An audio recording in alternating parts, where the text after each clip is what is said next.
মাত্র 250 গ্রাম ময়দা আর 300 গ্রাম চিনি দিয়ে আমি আজকের রেসিপিটি তৈরি করে নিয়েছি। নমস্কার বন্ধুরা, রূপা সিম্পল অ্যান্ড ডেলি লাইফে আপনাদের সবাইকে অনেক অনেক স্বাগত। আজকের রেসিপি হচ্ছে মিষ্টি প্রেমীদের জন্য। আমি খুব সামান্য উপকরণ দিয়ে একদম পারফেক্ট মিষ্টির দোকানের মতো কুচো গজা তৈরি করে নিয়েছি। দেখতেই পাচ্ছেন কত সুন্দর, কতটা লোভনীয় তৈরি হয়েছে, একদম পারফেক্ট। দুর্গাপুজো থেকে কালী পুজো পর্যন্ত সমস্ত মিষ্টির দোকানেই কিন্তু এই কুচো গজা মিষ্টিটি পাওয়া যায়। বাকি সময়গুলো খুব কম দোকানেই তৈরি হয়। তাহলে বাড়িতেই কত সুন্দরভাবে দোকানের মতন এই মিষ্টিটি তৈরি করে নেওয়া যায় সেটাই আপনাদের সাথে শেয়ার করব। তাহলে আসুন বন্ধুরা, দেখতে থাকি আমার আজকের মিষ্টি কুচো গজা কিভাবে আমি অতি সহজ উপায়ে বাড়িতেই মিষ্টির দোকানের মতন তৈরি করে নিলাম। যদি ভালো লাগে অবশ্যই আমাকে একটা কমেন্টের মাধ্যমে জানাবেন। আর নতুন বন্ধু যারা দেখছেন তারা অবশ্যই আমার চ্যানেলটাকে সাবস্ক্রাইব করে আমার পাশে থাকবেন। তাহলে আসুন দেখতে থাকি কতটা সুন্দর হয়েছে। আপনাদের একটু দেখিয়ে দিই, হাতে করে ভেঙে দেখুন। ওপরটা শক্ত কিন্তু ভেতরে কিন্তু একদম নরম। যাদের বয়স্ক মানুষ দাঁতে শক্ত জিনিস খেতে পারেন না তাদের পক্ষে কিন্তু ভীষণ সুন্দর। অতি সহজেই কিন্তু তারা খেয়ে নিতে পারবেন। তাহলে আসুন বন্ধুরা দেখতে থাকি। কুচো গজা বানানোর জন্য এখানে আমি 250 গ্রাম ময়দা নিয়ে নিয়েছি। এতে আমি দেব সামান্য একটুখানি খাবার সোডা, দেখতেই পাচ্ছেন একদম 1 চিমটির মতো। এটা আগে খুব ভালো করে মিশিয়ে নেব পুরো ময়দাটার মধ্যে। এবার এতে দিয়ে দেব আমি ময়ামের জন্য 4 চামচের মতো তেল। 4 চামচ তেল দিলেই হবে। এবার এটা তেলটাকেও খুব ভালো করে ময়দার সাথে মিশিয়ে নেব। সুন্দর করে মিশিয়ে নিয়েছি। প্রত্যেকটা স্টেপ কিন্তু আপনারা ভালো করে লক্ষ্য করবেন। পুরোটা না দেখলে কিন্তু দোকানের মতন হবে না। দেখুন কতটা ময়ামটা কি সুন্দর হয়েছে। এইভাবে চাপলে তবে এটা ভাঙবে। ঠিক এইভাবে ময়ামটা দিয়ে এবার আমি কিন্তু খুব অল্প অল্প জল দিয়ে এটা একটা ডো করে নেব তৈরি। কারণ ময়াম দিলে কিন্তু বন্ধুরা ময়দাটা অনেকটাই মাখার মতো হয়ে যায়। এটা কিন্তু খুব শক্ত একটা ডো তৈরি করতে হবে। তাই জল দেওয়ার সময় কিন্তু অতি সাবধানে আস্তে আস্তে অল্প অল্প করে জল দিয়ে একটা শক্ত ডো তৈরি করে নিতে হবে। এটা আমি 5 থেকে 6 মিনিট ধরে বন্ধুরা ভালো করে ঠেসে ঠেসে, যতটা সম্ভব ভালো করে ঠেসে ঠেসে এইভাবে একদম দেখতেই পাচ্ছেন কতটা শক্ত। এইভাবে ডোটা আমি মেখে নিয়েছি। এইবার এখানে আমি একটা বড় স্টিলের থালা নিয়ে নিয়েছি। এবার এই থালাটাকে পিছন দিকে উল্টে দিয়েছি, দিয়ে এইভাবে হাতের সাহায্যে প্রেস করে করে এটাকে ভালো করে ছড়িয়ে নেব। দেখতেই পাচ্ছেন হাতের সাহায্যে এইভাবে আমি একটা চৌকো শেপ দিয়ে নিয়েছি। এরপরে বেলনিটা দিয়ে আমি এইভাবে একটু এটাকে পাতলা করে নেব।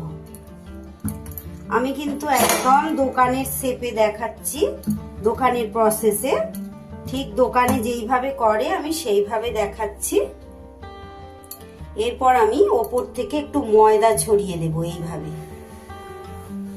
এই ময়দাটা অবশ্যই দেবেন। এই ময়দাটার জন্য কিন্তু ডোটা আরো শক্ত আর টাইট হয়ে যাবে। এটাকে আমি আরো একটু ভালো করে বেলে নেব।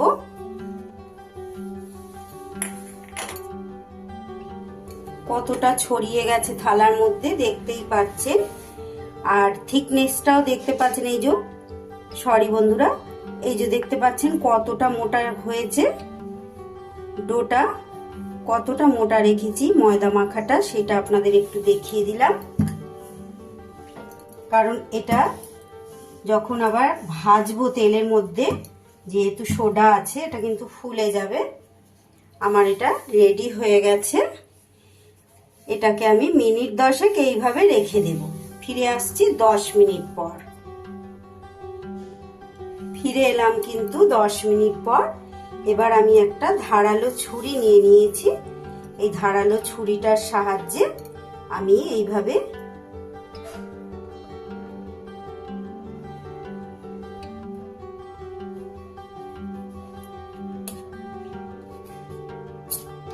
আস্তে আস্তে করে এইভাবে ধারটা একটু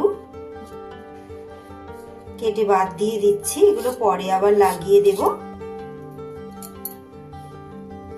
পুরো চৌকো এটা শেপটা হয়ে গেছে। এবার আমি এই ছুরির সাহায্যে, যেহেতু কুচো গজা নাম জানেনি, ছোট ছোট করে গজার আকারে চৌকো চৌকো করে কেটে নেব।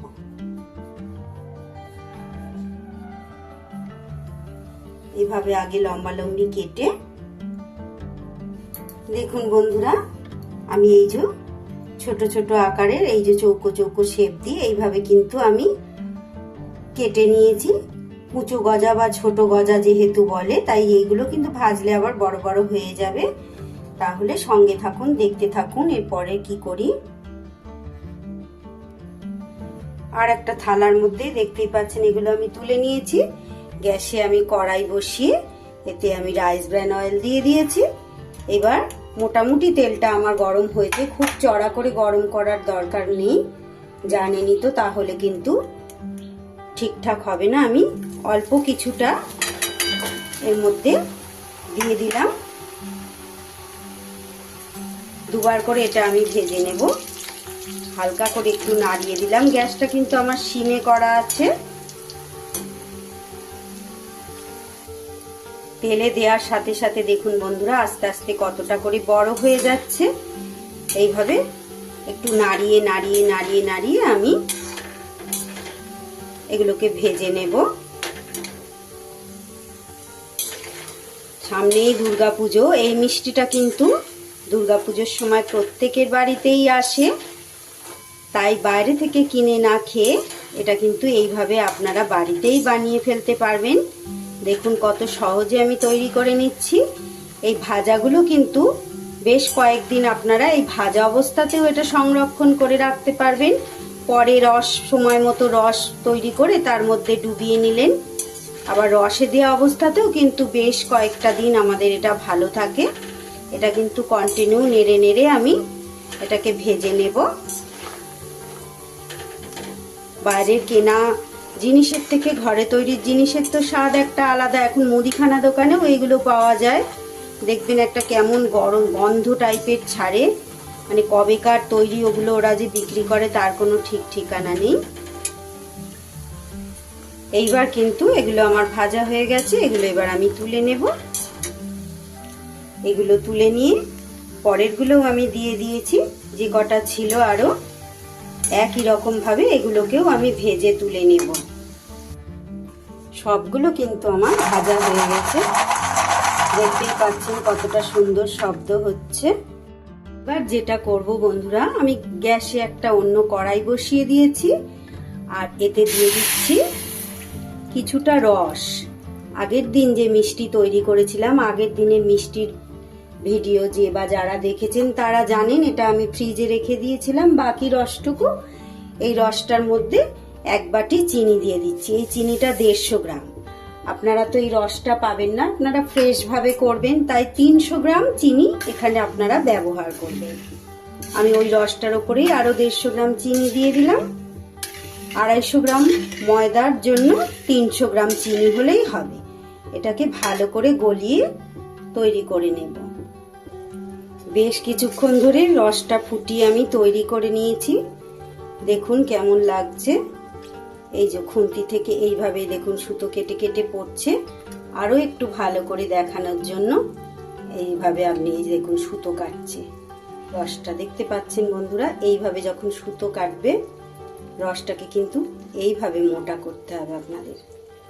এই যে সুতো কাটছে দেখুন, হাতে নিয়ে এইভাবে দেখবেন যে এইভাবে যখন সুতো কাটবে তখন জানবেন হয়ে গেছে রসটা।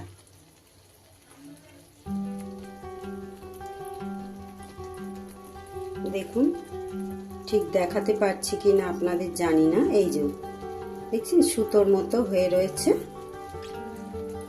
এই অবস্থায় গ্যাসটা কিন্তু আমি বন্ধ করে দিয়েছি।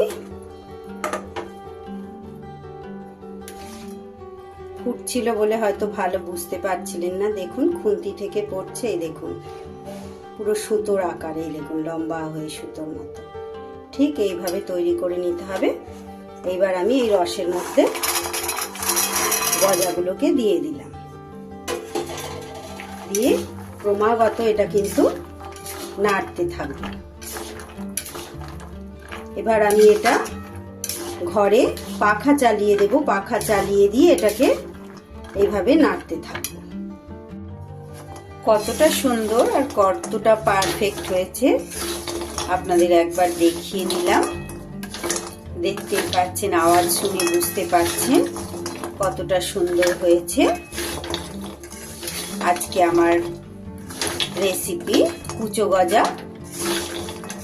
রেসিপিটা তাহলে এখানেই শেষ করছি বন্ধুরা। সবাই খুব ভালো থাকবেন, সুস্থ থাকবেন। আবার ফিরে আসবো আগামী দিন অন্য কোনো রেসিপি বা ব্লগের সাথে। ততক্ষণ আসি বন্ধু, টাটা।